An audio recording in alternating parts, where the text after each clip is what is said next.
Hello everyone, welcome to Mithilesh commerce classes. Mithilesh commerce classes में आप सभी का स्वागत है। मैं मिथिलेश यादव। आज जो हमारा जो जीएसटी जो हम आपको पढ़ा रहे थे, तो जीएसटी का जो भी हमारा सेशन चल रहा है उसमें हमने आपको time and value of the supply के कॉन्सेप्ट समझा चुके हैं और उससे संबंधित जो भी मोस्ट इंपोर्टेंट क्वेश्चन है वो आपको समझा चुके हैं। ठीक है फ्रेंड्स, ओके। तो मिथिलेश कॉमर्स क्लासेज को सबसे पहले आपको सब्सक्राइब नहीं किया तो सब्सक्राइब करें, लाइक करें क्लास को, और अपने फ्रेंड्स हैं उसके फ्रेंड्स कॉमर्स ग्रुप में आपको शेयर करना है ताकि आपके अधिक से अधिक अपने जो मिथिलेश कॉमर्स क्लासेज को इंक्लूड हो सके, बच्चे अधिक अधिक बच्चों को बेनिफिट मिल सके, और जो जिससे हमें क्या होगा, हमें मोटिवेशन मिलता है तो हम आगे आपको क्लास लाने के आपके लिए प्रोवाइड कराने की कोशिश करते हैं। Okay friends, okay. तो आज जो हमारा जो नेक्स्ट जो न्यू टॉपिक है उससे पहले आपको एक इन्फॉर्मेशन देने की थी। आपको जो इनकम टैक्स से संबंधित कोई भी यदि क्लास को ज्वाइन करनी है तो विद अमेंडमेंट जो हमारे अमेंडमेंट हुई थी 2021 के, तो उसके को इंक्लूड करते हुए हमने टोटल इनकम टैक्स जो है आपको फ्री ऑफ द कॉस्ट आपको हमारे जो प्लेलिस्ट बनी हुई है डिस्क्रिप्शन में जाके, तो इनकम टैक्स की, तो वहाँ पे आपको क्लास को ज्वाइन करना है। और जो हर कॉन्सेप्ट है इनकम टैक्स से संबंधित उसके संबंधित जो भी मोस्ट इंपोर्टेंट क्वेश्चन जो भी हमारे अलग अलग सेपरेट एग्जाम में पूछे हुए हैं, ये अलग जो हमारे इन फ्यूचर में आने की संभावना है उन सभी को इंक्लूड करते हुए आपको प्रोवाइड करने की कोशिश की है। ओके फ्रेंड्स, तो आपको इनकम टैक्स से संबंधित जो भी क्लास को ज्वाइन करना है तो डिस्क्रिप्शन में जाके और इनकम टैक्स की प्ले लिस्ट में जाके उसको चेकआउट करके क्लास को आपको ज्वाइन कर सकते हैं। Okay friends, okay. तो जो आज हमारा जो जीएसटी है, जीएसटी का जो भी हमारा जो इनपुट टैक्स क्रेडिट है यानी जो आईटीसी है, तो आईटीसी के लिए हमें ये देखना है कि आईटीसी अवेलेबल होती है किस किस कंडीशन में, किस व्यक्ति पे हमें क्या होती है आईटीसी अवेलेबल की जा सकती है। ओके फ्रेंड्स, कि हमें क्या क्या कंडीशन दी गई है, यदि उस कंडीशन को यदि हम पूरी करते हैं तो हमें जो इनपुट टैक्स जो क्रेडिट है वो हमें प्राप्त होता है। Okay friends, okay. तो हमारा ये टॉपिक है इनपुट टैक्स क्रेडिट। इसमें है कंडीशन फॉर अवेलेबल आईटीसी, कौन किस किस कंडीशन में हमें आईटीसी क्या होती है अवेलेबल होती है। तो फर्स्ट ऑफ ऑल इसमें है कि पर्सन विल बी रजिस्टर्ड। देखो, कोई भी पर्सन है जो भी आईटीसी का बेनिफिट लेना चाहता है वो, तो वो क्या होना चाहिए, वो पर्सन पंजीकृत होना चाहिए, रजिस्टर्ड होना चाहिए। ठीक है। सेकंड है goods must be use in business. देखो, जो भी हमें गुड्स मस्ट बी जो रिसीव होता है, जो भी माल जो प्राप्त हो जाना चाहिए, और जो माल प्राप्त हो जाता है तो उस माल का यूज हमें किस में करना चाहिए, उस माल का यूज हमें बिजनेस पर्पज के लिए उसका यूज होना चाहिए, यानी बिजनेस में उसका यूज होना चाहिए। ठीक है। थर्ड है टैक्स इनवॉइस इज रिक्वायर्ड, यानी कर बीजक जरूरी होता है। इसमें जो आईटीसी वही व्यक्ति को अवेलेबल कराई जाती है जो क्या होता है कि जो कि टैक्स इनवॉइस इसमें टैक्स इनवॉइस कर चुका है, यानी जो टैक्स का जो इनवॉइस है वो फिलफुल कर चुका है। ठीक है। फोर्थ है इसमें, फोर्थ है कि गुड्स मस्ट बी रिसीव, यानी माल प्राप्त हो जाना चाहिए। देखो, फर्स्ट ऑफ ऑल क्या होना चाहिए, जो आईटीसी से उसी व्यक्ति को मिलती है जो कि व्यक्ति क्या होता है, रजिस्ट्रेशन होता है, रजिस्टर्ड पर्सन होना चाहिए। सेकंड है कि जो हमें गुड्स है, गुड्स को हमें रिसीव हो जाना चाहिए, गुड्स रिसीव होने के बाद उसका उपयोग हमें बिजनेस के लिए पर्पज से करना चाहिए। फोर्थ है जो हमारा टैक्स इनवॉइस है वो रिक्वायर है, टैक्स इनवॉइस पूरा हो जाना चाहिए। ठीक है। 5 है इसमें टैक्स मस्ट बी पेड, यानी टैक्स का क्या होना चाहिए, जो कर का भुगतान हो जाना चाहिए। 6 पॉइंट है इसमें GST return must be field, यानी जीएसटी की जो हमारी रिटर्न है, जीएसटी रिटर्न है वो भर दी गई, वो फील कर चुकी होनी चाहिए। उसी व्यक्ति को क्या होता है, उसी व्यक्ति को हमें जो आईटीसी है वो अवेलेबल करा सकते हैं। Okay friends, okay. इसमें कुछ नोट हमें आपको प्रोवाइड करने की कोशिश करते हैं कि जो नोट दिए गए हैं कि यदि हमें कोई भी गुड्स है, यदि वो हमें लोट्स में प्राप्त होता है, यानी काफ़ी किस्तों में उसको डिवाइड करके यदि हमें कोई लोट्स में यदि गुड्स को रिसीव किया जाता है, तो उस केस में जो आईटीसी जो विल बी अलाउ कब की जाएगी, जब हमारे जो लास्ट लोट जो हमें रिसीव होती है, जो अंतिम जो भी किस जो लोट में यदि हमें कोई भी गुड्स को रिसीव होते, जो लास्ट जो लोट है वो जब हमें रिसीव होती है, तो उसी टाइम पीरियड पे हम क्या करते हैं, उसी टाइम पीरियड पे हम आईटीसी को अलाउ कर सकते हैं। ओके। अगला क्या है कि इसमें दो नोट दे रखे हैं। फर्स्ट नोट है if good receive in the lots, यानी जो हमें गुड्स है वो लोट्स में हमें क्या किस्तों में यदि हमें क्या होता है प्राप्त होता है, then ITC will be allow upon receipt of last lot, जो हमें आईटीसी अलाउ की जाती है, जो हमें लास्ट दो लोट जो गुड्स की रिसीव होती है उस टाइम पीरियड पे हमें क्या होता है, उसी टाइम पे हमें आईटीसी अलाउ की जाएगी। Okay friends, okay. सेकंड है if depreciation claim on tax component that ITC will B not allow, यानी जो भी हमें कोई भी कंपोनेंट है, कोई भी कर घटक पर यदि हमें मूल्यह्रास यानी डेप्रिसिएशन का यदि क्लेम किया जाता है, दावा किया जाता है, तो उसके लिए हमें आईटीसी इनपुट टैक्स क्रेडिट है वो अलाउ नहीं की जाएगी। ओके। देखो, हमने आपको बताया कि हमें कुछ कंडीशन है जिसमें हमें पूरी करेंगे तो ही हमें क्या होगा, हमें आईटीसी की अलाउ की जाएगी, आईटीसी अवेलेबल की जाएगी। तो फर्स्ट क्या होना चाहिए, आईटीसी को क्रेडिट लेने के लिए हमें क्या करना चाहिए कि हमें रजिस्टर्ड पर्सन होना चाहिए। सेकंड है हमें गुड्स का रिसीव करना, माल प्राप्त हो जाना चाहिए। थर्ड है उस माल को हमें बिजनेस के पर्पज़ के, बिजनेस के लिए उपयोग करना चाहिए, ठीक है ना। फोर्थ है उसके लिए टैक्स इनवॉइस भी क्या है, कंपलसरी है। 5 है उसका हमें टैक्स का क्या कर देना चाहिए, हमें पेमेंट कर देना चाहिए, ओके।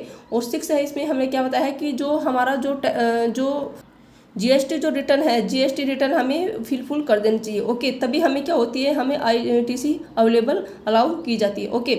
इसमें 2 कंडीशन बताई है कि यदि कोई भी हमें गुड्स है, यदि वो हमें एक बार प्राप्त नहीं हो के लोट्स में यदि हमें प्राप्त होता है, तो जो हमारा लास्ट लोट्स है गुड्स की, अंतिम जो हमारे खेप है, कोई भी लोट्स है, वो भी हमारा किस्त है, जो भी हमें लोट्स में देखे डिवाइड करके जो भी यदि गुड्स अवेलेबल कराया जाता है, तो जो हमें जो लास्ट में जो भी गुड्स अवेलेबल कराया जाएगा उस टाइम पीरियड पे, उस टाइम पे हमें क्या होगा, आईटीसी अलाउ की जाएगी, ओके।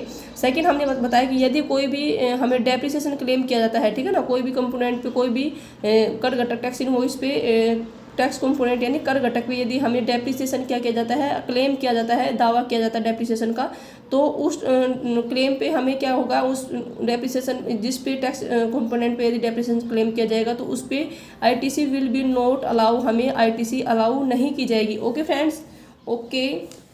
देखो इसमें हिंदी में भी आपको, देखो हमारा जो क्लास है ये हमने बाईलैंग्वेज आपको प्रोवाइड करने की कोशिश की, ताकि इसमें इंग्लिश मीडियम और हिंदी मीडियम दोनों बच्चों को कोई भी प्रॉब्लम नहीं आए, ठीक है ना, दोनों ही उसका बेनिफिट उठा सके क्लास का, ओके। नोट है यदि माल खेत में प्राप्त हो यानी लोट्स में प्राप्त हो तो आईटीसी अंतिम लोट्स की प्राप्ति पर ही मिलेगी।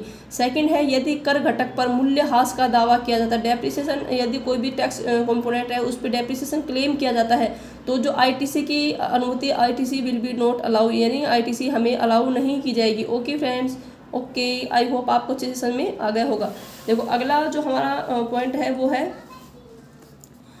ITC pertaining to the particular financial can be availed, यानी किसी विशेष वित्त वर्ष में कोई भी हमारा पर्टिकुलर कोई भी फाइनेंशियल ईयर में हमें आईटीसी ली जा सकती है। कब तक ली जा सकती है, बाई 20 अक्टूबर, यानी 20 अक्टूबर द नेक्स्ट फाइनेंशियल ईयर, यानी अगले जो हमारे जो नेक्स्ट फाइनेंशियल ईयर है, वित्तीय वर्ष है, उसकी जो 20 अक्टूबर है वो, या फिर filing of the annual return, यानी जो हमारे जो एनुअल रिटर्न है, जो हमारे वार्षिक जो रिटर्न यदि हमने फिल कर दी है, हमारे द्वारा जो भी फिल कर दी गई है एनुअल रिटर्न को, उनमें से जो भी पहले होगा, देखो आईटीसी कब ली जाएगी, यदि हमने पहले यदि एनुअल रिटर्न यदि हमने फिल कर दी है तब, या फिर हमारे जो 20 अक्टूबर है नेक्स्ट जो फाइनेंशियल ईयर का, तो वहाँ तक हमें जो भी हमें इनमें से जो भी पहले होगा तो उस पर हमें क्या होगी, हमें आईटीसी अवेलेबल कराई जाएगी, ओके फ्रेंड्स, ओके। एक फोर्थ हमारा जो पॉइंट है वो है ITC will B not allow on block credit, जो भी हमारे जो अवरुद्ध जो क्रेडिट है ब्लॉक क्रेडिट पे हमें आईटीसी की अनुमति नहीं की दी जाएगी, okay friends, okay. I hope आपको अच्छे से समझ में आ गया होगा। यदि हमें कोई भी यदि लोट्स पे यदि हमें कोई गुड्स को प्रोवाइड किए जाते हैं, जो हमारा लास्ट जो लोट्स होता है, अंतिम जो भी लोट्स होता है, उसी पे हमें आईटीसी अवेलेबल कराई जाएगी। सेकंड हमने नोट बताया था कि यदि हमारा जो डेप्रिसिएशन है, यदि डेप्रिसिएशन यदि हमारा कोई भी क्लेम किया जाता है तो उस टैक्स कंपोनेंट पे हमें आईटीसी अलाउ नहीं की जाएगी। आगे थर्ड हमने पॉइंट बताया है कि जो हमारा नोट्स में कि यदि हमारा कोई भी आईटीसी जो अवेलेबल कराई जाएगी वो किसी भी फाइनेंशियल जो ईयर है उसके जिसमें हमने जो एनुअल रिटर्न यदि फिल कर दी है, या फिर हमारा जो है कि जो नेक्स्ट फाइनेंस ईयर है उसके जो 20 अक्टूबर तक, दोनों में जो भी पहले होगा उस पे हमें क्या होगी, हमें आईटीसी अवेलेबल कराई जाएगी। फोर्थ हमने बता दी जो हमारे ब्लॉक क्रेडिट है, ब्लॉक क्रेडिट पे कोई भी आईटीसी अलाउ नहीं की जाएगी, ओके फ्रेंड्स, ओके। आगे देखते हैं, आगे है कि utilisation of the ITC, ITC का यूटिलाइजेशन कैसे करते हैं। तो यदि आईटीसी ऑफ आईजीएसटी, यदि आईजीएसटी के लिए यदि आईटीसी यदि हमें अवेलेबल कराई गई है तो उसका यूटिलाइजेशन, उसका उपयोग हम कैसे करेंगे यूटिलाइजेशन। तो आईटीसी के लिए यदि हमें आईटीसी यदि उपलब्ध की गई है, इनपुट टैक्स क्रेडिट यदि हमें आईटीसी के लिए दी गई है, तो उसके लिए हम सीजीएसटी के लिए भी हम उसका यूटिलाइज कर सकते हैं, एसजीएसटी के लिए भी कर सकते हैं और यूटीजीएसटी के लिए भी कर सकते हैं, ठीक है ना। यदि हमें कोई भी ITC यदि IGST के लिए अवेलेबल कराई गई है तो उस केस में हम क्या करेंगे, हम CGST, SGST और जो UTGST है, यूनियन टेरिटरी जो GST है, उस सभी के लिए हम उसका यूटिलाइज कर सकते हैं। सेकंड है, यदि ITC ऑफ द CGST, यदि CGST के लिए कोई भी ITC यदि अवेलेबल कराई गई है तो उस केस में हम CGST के लिए करवा सकते हैं। CGST के लिए ITC यदि उपलब्ध कराएंगे तो CGST के लिए हम उसके लिए यूटिलाइज कर सकते हैं। सेकंड है, यदि CGST के लिए हमें अवेलेबल कराई गई है तो हमें IGST के लिए भी उसका यूटिलाइज कर सकते हैं, लेकिन हम इसमें SGST और UTGST को शामिल नहीं करेंगे। थर्ड हमें यह है कि यदि ITC यदि SGST के लिए यदि हमें कोई भी ITC यदि अलाउ की जाती है तो वो हम SGST के लिए यूटिलाइज कर सकते हैं और हमारा जो ITGST है उसके लिए यूटिलाइज कर सकते हैं। ठीक है ना फ्रेंड्स, देखो इसमें हमें एक सिंपल सा फंडा है कि यदि हमें IGST के लिए कोई भी ITC हमें अलाउ की जाती है तो हमें IGST के लिए की जाती है तो हमें तीनों में इसका यूटिलाइज कर सकते हैं। हमें CGST को कर सकते हैं, जो हमारा स्टेट GST है उसके लिए कर सकते हैं, जो हमारा UTGST है उसके लिए भी हम यूटिलाइज कर सकते हैं। सेकेंड, यदि हमें कोई भी CGST के लिए यदि ITC अवेलेबल कराए जाते हैं तो उसके लिए हम CGST और IGST के लिए हम क्या करते हैं, यूटिलाइज कर सकते हैं। थर्ड है, यदि हमारा कोई भी SGST के लिए भी यदि कोई भी ITC यदि अलाउ की जाती है तो हम उसका क्या करेंगे, हमारा जो SGST है और जो हमारा ITGST है दोनों के लिए हम क्या कर सकते हैं, उसका उपयोग कर सकते हैं, यूटिलाइज कर सकते हैं। ओके फ्रेंड्स, आगे जो हमारा जो ITC के लिए कोई कुछ जो स्पेशल जो भी केस होते हैं वो आपको समझाने की कोशिश करेंगे। Okay, ITC in special case, देखो इसमें फर्स्ट है इसमें point, switching for composition scheme to regular tax scheme, यानी स्विच किया जाए इसमें कंपोजिशन स्कीम से रेगुलर जो टैक्स स्कीम है। सेकंड है, exempt supply become taxable supply, यानी जो एडजेम्प्ट सप्लाई है और जो टैक्सेबल सप्लाई है, इन दोनों केस में हमें ITC जो अलाउ की जाएगी वो कैसे की जाएगी, जो ITC allow on input held as raw material WIP, यानी जो वर्क इन प्रोसेस है, जो भी गुड्स है वो या फिर फिनिश गुड्स है, तीनों ही केस में हमें ITC की जाएगी, इसमें अलाउ की जाएगी। सेकंड है, जो हमारा कैपिटल गुड्स है, कैपिटल गुड्स में भी हमें ITC अलाउ की जाएगी। Okay friends, okay second case है हमारा, apply for the registration within 30 days when he become liable to registration, यानी कोई भी रजिस्ट्रेशन के लिए जो भी लाइबल है उसको रजिस्ट्रेशन कितने दिनों में अप्लाई कर देना चाहिए, उसको रजिस्ट्रेशन है वो हमारे विद इन 30 days में क्या कर देना चाहिए, अप्लाई कर देना चाहिए। ओके, सेकंड है, पर्सन ऑब्टेन वॉलंटरी रजिस्ट्रेशन, जो भी वॉलंटरी रजिस्ट्रेशन है उस केस में हमें क्या होगा, ITC कब अलाउ की जाएगी, जो हमें ITC अलाउ की जाएगी वो की जाएगी ITC allow input hand raw material WIP and the finish goods, यानी तीनों केस में जो हमें रॉ मटेरियल हो, WIP हो या फिनिश गुड्स हो, तीनों केस में हमें ITC अलाउ की जाएगी वॉलंटरी रजिस्ट्रेशन के केस में। लेकिन वॉलंटरी रजिस्ट्रेशन के केस में हमें जो हमारा कैपिटल गुड्स है उस पर ITC अलाउ नहीं की जाएगी। Okay friends, okay, I hope आपको जो ITC है, इनपुट टैक्स क्रेडिट है, ये आपको अच्छे से समझ में आ गया होगा। एक बार आपको दोबारा से इसको रिकॉल करने की कोशिश करते हैं कि ITC जो हमें अवेलेबल कब कराया जाता है, यदि हमारे पास क्या होना चाहिए, कोई भी टैक्स रजिस्ट्रेशन कोई भी पर्सन होना चाहिए। सेकंड है, उसका जो माल का हमें रिसीव हो जाना चाहिए, प्राप्त हो जाना चाहिए, जो माल रिसीव होता है उसका उपयोग हमें किस में करना चाहिए, बिजनेस पर्पज़ के लिए, व्यवसाय में प्रयोग करना चाहिए। और थर्ड है इसमें कि जो हमारा जो इसमें टैक्स जो इनवॉइस है वो इसमें रिक्वायर होता है। ठीक है ना, और जो हमारा GST है, GST टैक्स में भुगतान कर देना चाहिए। 5 है, जो हमारा जो ITC अवेलेबल कब की जाएगी, जब इसके लिए हमें GST रिटर्न इसमें फिलफुल कर दी गई हो।